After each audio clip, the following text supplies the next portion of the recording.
सुना होगा। एक दिन हजरत मूसा कलीमुल्लाह ने अर्ज की थी, मेरे मालिक वो बंदा कौन है जो जन्नत में मेरे साथ रहेगा? अल्लाह ने फरमाया, महबूब मूसा देखना चाहते हो? कहा जी। कहा फला मकाम पे चले जाओ, उसकी दुकान है। गए, जाके देखा गोश्त काट रहा था, चक्कर में थे कौन सी नेकी इसने की है कि कलीम के साथ जन्नत में रहेगा। आप बैठ गए, बताया नहीं मैं कौन हूं, वो भी नहीं जानता था चेहरे से। बैठे रहे, सुबह से शाम हो गई, गोश्त काट के बेचता रहा। आपने देखा कोई नेकी भी इसने नहीं की। फिर सोचने लगे शायद रात को ये कयाम करता होगा। जब वो दुकान बंद करके चलने लगा ना, तो आप भी पीछे पीछे हो लिए। अब आपका तो वो अपना वतन था नहीं, उसने आपको चलते देखा, चेहरा नबी का चेहरा था, और नबी के चेहरे में वो कशिश होती है जो उसे देखता है देखते ही रह जाता है। देखा, कहने लगा वो हसीन चेहरे वाले कहीं बाहर से आए हो? फरमाया जी परदेसी हूं। कहा अच्छा, वो लोग कितने अच्छे थे? कहा परदेसी हो? कहा हाँ। कहा फिर? कहा अगर इजाजत दे तो एक रात तेरे घर गुजारना चाहता हूं। उसने कहा ज़हे नसीब, मेहमान मेरे घर आए। ले गया बुला के। आप इस मकसद से गए थे कि देखे कौन सी इबादत करता है? फरमाते मैं देखता रहा। घर में गया, उसने जाके सबसे पहले खाना पकाया, तैयार हो गया खाना। आके कहता है मेहमान माफ करना, अगर तुझे अकेले खाना है तो अभी खा ले, और मेरे साथ खाना है तो इंतजार करना पड़ेगा। तो हज़रत मूसा सोचने लगे कि हो ना हो इसी बीच में कोई नेकी करता है। फरमाते उसने खाना बनाया, तैयार किया खाना, तो उसने फिर उसकी बूढ़ी माँ जो बहुत कमजोर हो चुकी थी, किताबों में यहां तक लिखा है कि पुटरिया में टंगी हुई थी, वो पुटरिया उतारी, उतारने के बाद उसे रखा, उसका मुंह धुला, खाना आगे रखा, अपने मुंह से चबाता और उसके मुंह में लुकमे देता। अल्लाह के कलीम देख रहे हैं सारा मंजर देख रहे हैं। जब वो खा चुकी, उसने कहा बेटे मैं खा चुकी, अब तू खा ले। उसने कहा, फिर वो औरत ने जब खाने के बाद ना हाथ उठाए, वो कुछ कह रही थी, वो बेटा हंस रहा था। हजरत मूसा कहने लगे क्या कहा तेरी माँ ने? उसने कहा छोड़िए जनाब, ये तो ऐसी बातें करती है। कहा क्या कहा?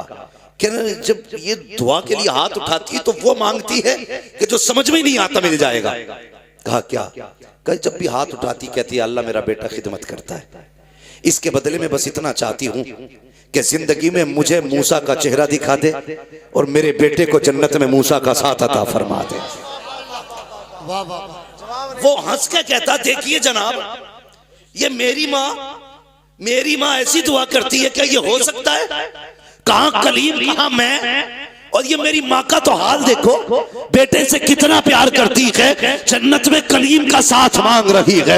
इतना सुनना था, अल्लाह के नबी की तबस्सुम आया चेहरे पे, मुस्कुरा के उठे, कहने लगे परेशान क्यों होता है? ले आज रब ने तेरी माँ की दुआ कबूल कर डाली है। कहा कहना क्या चाहते हो? कहा जो तेरे सामने बैठा है ये कोई और नहीं है बल्कि अल्लाह का कलीम मूसा आया है। कह दे इससे तू भी दीदार कर ले, ये भी दीदार कर ले, और रह गई जन्नत में जाने की बात, तो रब ने बता दिया है जन्नत में मेरे साथ कोई और नहीं रखेगा बल्कि तू ही रहेगा। सुभान अल्लाह, अल्लाहू अकबर। ये माँ होती है जो गैर मुमकिन को मुमकिन बना देती है। हाँ, गैर मुमकिन को मुमकिन बना देती है। कहा था ये कहती है हो जाएगा ऐसा, फरमाया हो चुका है। अल्लाहू अकबर। ये माँ है, मगर मसला ये अलग है।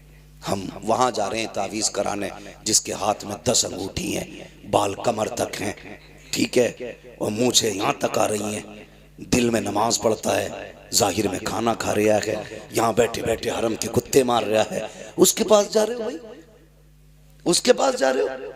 ये उलमा बैठे हैं, जिम्मेदारी के साथ कह रहा हूं। एक तरफ अगर 70 वली बैठ जाएं और तेरे हक में बद्दुआ करें, दूसरी तरफ तनहा तेरी माँ जिसके नाखून में गोबर, हाथ में मिट्टी लगी हो, कपड़े भी कई जगह से फटे हों, बुढ़ापे की छुर्रियां माथे पे हों, कोई शबाब कोई जाहिर खूबसूरती का ना हो, कोई सफाई सुथराई भी ना हो। फरमाया गया 70 वली बैठ के तेरे हक में बद्दुआ करें, एक माँ बैठ के तेरे हक में दुआ करने लग जाए, अल्लाह 70 वलियों की टाल देता है, एक माँ की नहीं टाला करता। ये माँ होती, इसलिए कदर किया करो माँ की, इज्जत किया करो माँ की। अल्लाह से दुआओं में मांगा करो, अल्लाह में माँ बाप का फर्माबरदार बना, वरना आप कलम वाले हो, कोट वाले हो, जायदाद वाले हो, कुछ भी हो, माँ बाप के नहीं हो तो कुछ भी नहीं हो, कुछ भी नहीं। आज जेब पे कलम लग जाए ना, जेब पे जरा सा कलम लग जाए तो फिर उसकी सारी पावर अब्बा को ही दिखा रहे हैं, अब्बा को दिखा रहे। अगर बाप ने कह दिया लल्ला इधर को हटिए, ये लल्ला इधर को हटिए, कह रहा दिखते नहीं हो, ड्रेस गंदी कर दी। और बेगैरत जिसके हाथों पे मिट्टी बता रहा है ना, तो अगर इसने अपने गंदे कपड़े पहन के मजदूरी ना की होती ना, आज तेरे बदन पे साफ कपड़े नहीं होते।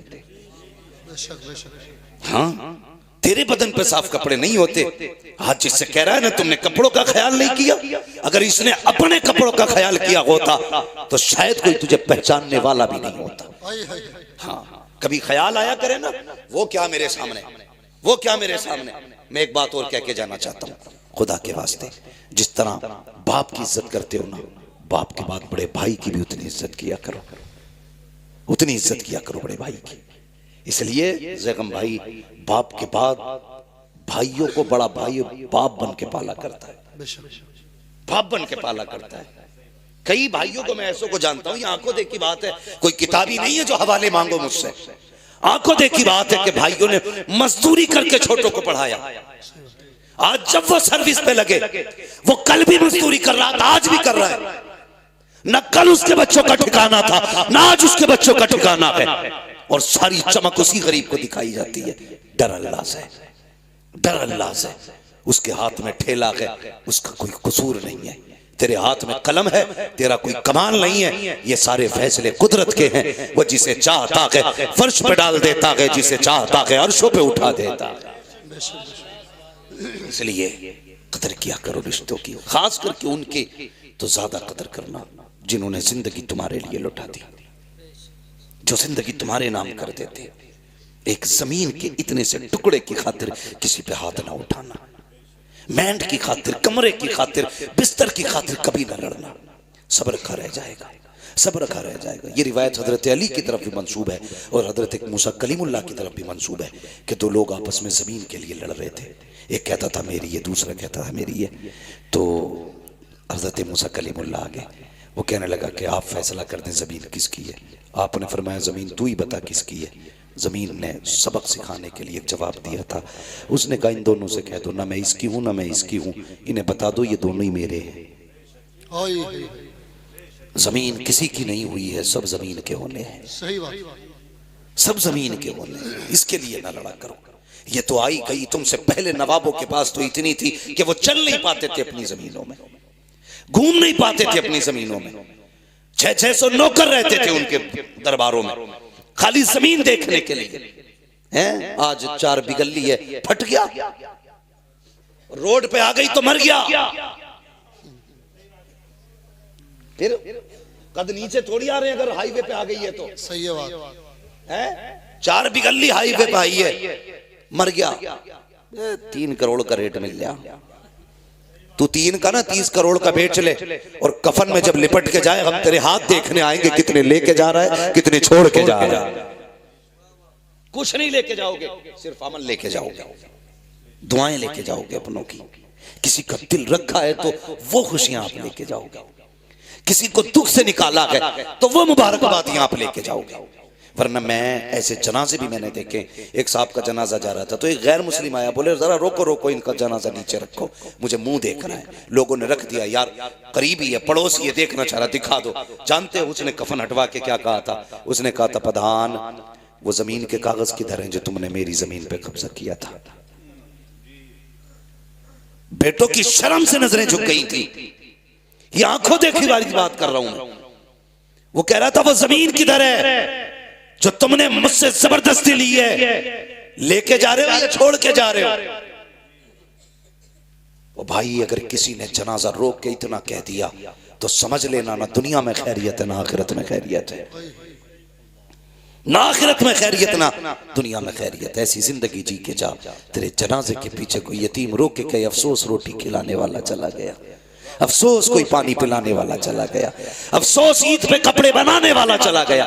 ऐसी जिंदगी जी के जा, कसम से कोई तीजा करे ना करे, कोई 40वां करे ना करे, बरसी की फाता हो ना हो, अपने पीछे ऐसे लोग छोड़ जाओ जो कहे मालिक हमारा सहारा गया है, कब्र में अपनी रहमत का सहारा दे दे। 40 में एक जगह है और गरीब यतीम की एक दुआ अपनी जगह पे असर रखा। इसलिए अपने पीछे से छोड़ के जाओ। मेरे हुजूर का जनाजा उठाना, अबू बकर सिद्दीक साथ में थे। गौर से सुनना, अबू बकर सिद्दीक साथ में थे। घर में से चीख के रोने की आवाज आई। फरमाने लगे कौन रोया? तो देखा एक बच्ची रो रही थी। तो आपने फरमाया क्या बात है? उसने कहा हम इसलिए रो रहे हैं, हमारे घर में कोई नहीं था करने वाला, मैं और मेरी दादी थी। हुजूर हमारी बकरियों का दूध निकालने आया करते थे, आज के बाद हमारी बकरियों का दूध कौन निकालेगा? मैं छोटी हूँ, दादी बूढ़ी, हम तो भूखे रह जाएंगे। अबू बकर सिद्दीक ने बच्ची को सीने से लगा के कहा था, बेटी परेशान मत होना, ये हुजूर का करम है कि जाते जाते अबू बकर को तेरे घर का पता दे जा रहे हैं। अबू बकर को तेरे घर का पता दे के जा रहे हैं। फरमाने लगे बेटी आज के बाद अबू बकर आया करेगा। पूरी दौरे खिलाफत में आप उनके घर जाते, बकरियों का दूध दूते और उनको दे के आया करते थे। यार कम से कम ऐसी जिंदगी गुजार के जाओ, ऐसी जिंदगी गुजार के जाओ। हम तो अगर यतीमों पे हाथ भी रखते ना तो कैमरा पहले लगाते, फोटो पहले लेते थी। मैंने यतीम के सर पे हाथ रखा, मैंने गरीब को सीने से लगाया। ये क्या मसला है? पढ़ो ना आप तारीख। मदीने शरीफ में ना एक ऐसी बूढ़ी भी थी जिसका कोई नहीं था।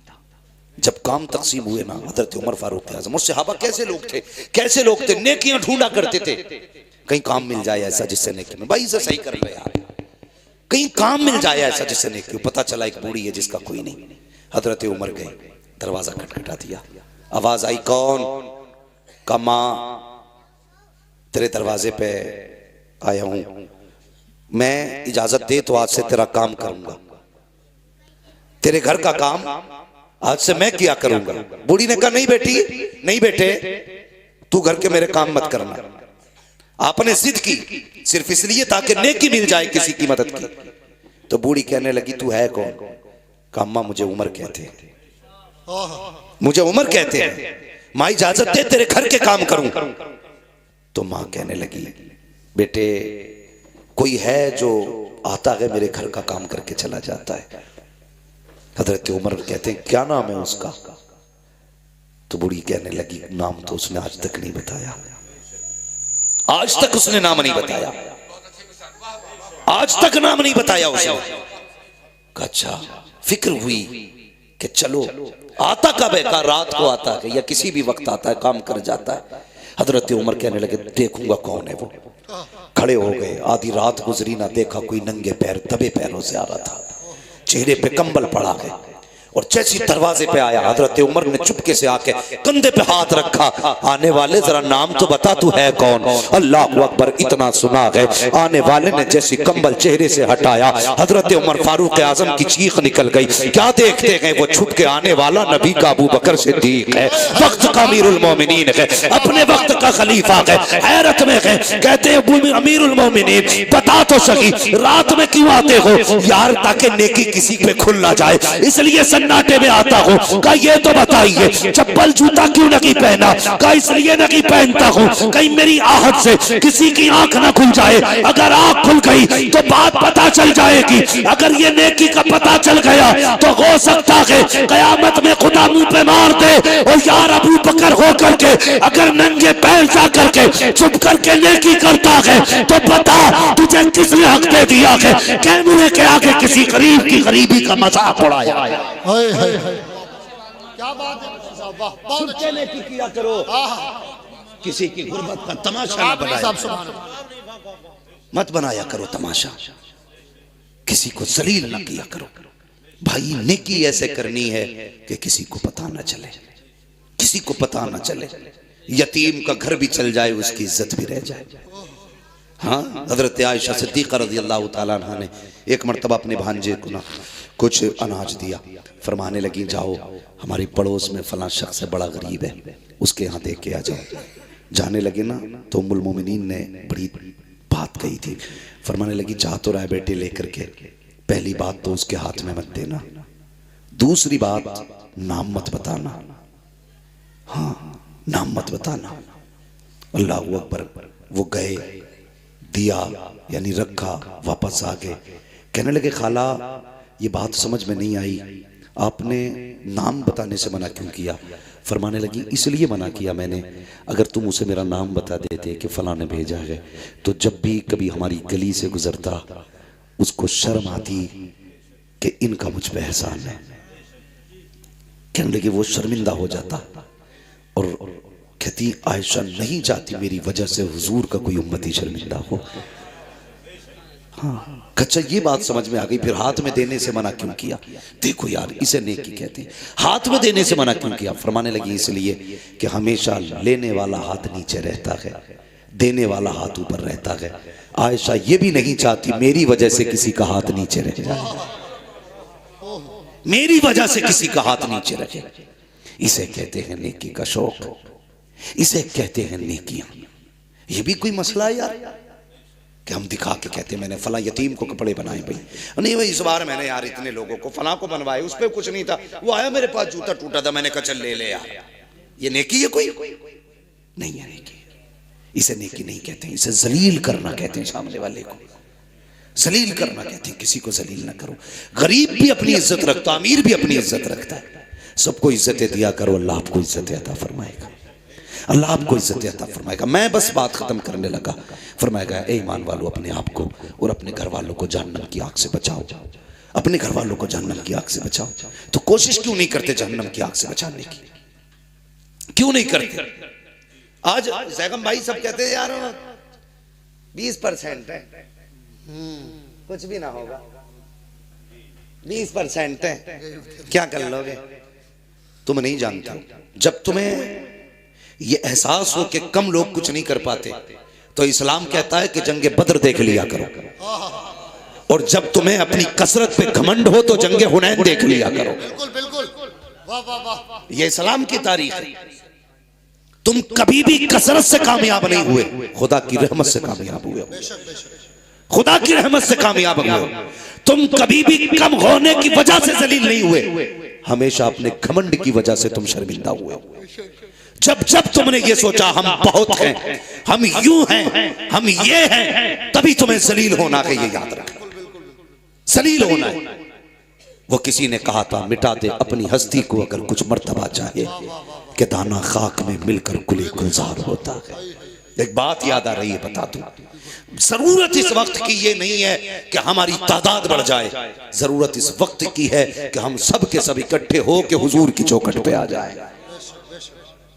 इस वक्त ये जरूरत है, हुजूर की चौखट पे आ जाए। चर्बी चढ़ गई है लोगों की आंखों में। हाँ, हर जमात, शिया अपनी जमात बढ़ाने पे लगे, राफजी अपनी जमात बढ़ाने पे लगे, खारजी अपनी जमात बढ़ाने पे लगे, वहाबी अपनी बढ़ाने पे लगे हैं, सब अपनी अपनी बढ़ाने पे लगे। हम हैं कि अपनी काटने पे लगे, हम अपनी जमात को काटने पे लगे, हम घटाने पे लगे। निकालो इसको, ये मौलवी ठीक नहीं, ये पैसे लेता है, ये हंसाता है, ये बातें करता है। अपना काम करना। खुदा तू नहीं है, खुदा वो है जिसने पैदा किया है। तुझे हिसाब नहीं देना, हिसाब उसे देना है जिसने पैदा किया है। अपनी सोच, दूसरे की फिक्र मत कर। हम एक दूसरे की जड़ें काटने पे लगे। मिटा दे अपनी हस्ती को अगर कुछ मर्तबा चाहे, कि दाना खाक में मिलकर गुले गुलजार होता है। खत्म कर अपने आप को, ये मैं खत्म कर दे, अना खत्म कर दे। जब मस्जिद में जाके तू ये सोचेगा ना मैं नमाज पढ़ने आया हूं, अल्लाह सजदे मुंह पे मार देता है। तूने ये सोच भी कैसे लिया मैं आया हूं? ये वो चौखट है, एक ही सफ में खड़े हो गए महमूद व अयाज, ना कोई बंदा रहा ना कोई बंदा नवाज। खत्म करो अपने आप को, अना खत्म कर दो, मिटा दो, भूल जाओ कि हम भी कुछ हैं। अगर छोटे से भी गलती हो जाए तू माफी मांग ले, क्या चला जाएगा? उससे कहते माफ कर दे, कसम खुदा की। इतना कह दोगे ना, खुदा भी राजी हो जाएगा, मुस्तफा भी राजी हो जाएगा। हाँ, सारे ही करबला वालों से मोहब्बत करते हैं ना, करते हैं कि नहीं? सबको हसनैन करीमैन से प्यार है ना। अल्लाह ताला हमें उनकी मोहब्बतों का सदका अता करे। मैं सिर्फ एक बात कहना चाहता हूं, हसनैन करीमैन दोनों भाइयों में किसी बात को लेकर के नाराजी हो गई। 3 दिन गुजर गए ना, 3 दिन गुजरे तो इमाम हुसैन ने इमाम हसन को खत लिखा। कहा भाई नाना की हदीस याद नहीं है कि मोमिन मोमिन से 3 दिन से ज्यादा नाराज नहीं रहना चाहिए? ये लिखा तो उधर से खत आया, नाराज है दोनों, मिलने नहीं आए। इमाम हसन ने खत लिखा, फरमाने लगे फिर तुम क्यों नहीं आए? तुम मुझसे कह रहे हो ना कि नाना ने कहा 3 दिन से ज्यादा नाराज नहीं रहना चाहिए, तो तुम ही आ जाते। इमाम हुसैन ने खत में लिखा, भाई फरमाया गया जो पहले रूठे हुए को सलाम करेगा पहले वो जन्नत में जाएगा, बाद में माफ करने वाला जन्नत में जाएगा। कहते मेरा जी चाहता है भाई पहले आप आ जाओ ताकि मुझसे पहले जन्नत में आप जाओ। यार ये वफाएं थी, ये मोहब्बतें थी, और ये एक दूसरे के लिए इज्जतें थी।